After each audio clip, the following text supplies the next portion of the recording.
नमस्कार मैत्रिणींनो, श्री स्वामी समर्थ. आज आपण बनवणार आहे कवळ्या दुधाचे पातोळे. खरवस पातोळे कवळ्या दुधाचे छान लागतात. आपल्याकडे जर म्हैस गाय असेल, ती व्यायली असेल, तर पहिलं जे दूध असतं 2-3 दिवसाचं, ती खायला फार भारी लागतं. बघा, दुधामध्ये आपण दूध छान गाळून घ्यायचं. दुधामध्ये वेलची पावडर आणि जायफळ पावडर टाकून घ्यायची.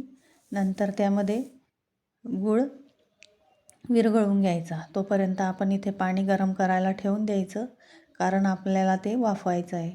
आणि झाकण ठेवून आपण गूळ विरघळून घेऊया. फार छान पातोळे तयार होतात आणि खायला पण एवढे छान लागतात ना. आपण साखर पण घालू शकतो. जर तुम्हाला साखरेचं आवडत असेल तर साखर घालू शकता आणि गुळाचं आवडत असेल तर गूळ घालून घेऊ शकता. बघा, अशा प्रकारे पूर्ण गूळ त्याच्यामध्ये विरघळून घ्यायचा. तोपर्यंत पाणी उकळलेलं आहे आपलं.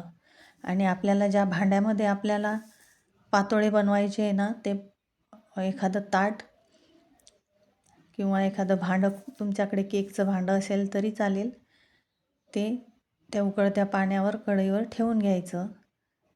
किंवा अगोदर टाकून, तुमचं भांडं मोठं असेल तर अगोदर टाकून नंतर तरी तुम्ही ठेवू शकता. बघा, अशा प्रकारे ते दूध त्यावर ओतून द्यायचं.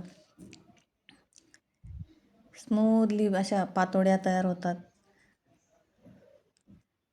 लहानपणची आठवण येते अशा गोष्टी बघितल्यावर, केल्यावर.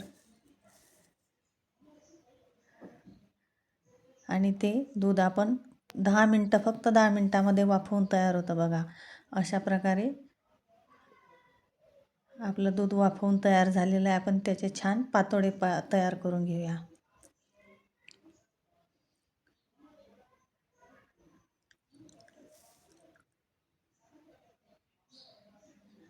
एका हाताने फोन पकडते आणि एका हाताने करते, त्यामुळे ते तिरकं जातं आहे. तरी समजून घ्या प्लीज. बघा, अशा प्रकारे आपले पातोळे तयार झाले. खायला अगदी मऊसूद लागतात आणि छान लागतात.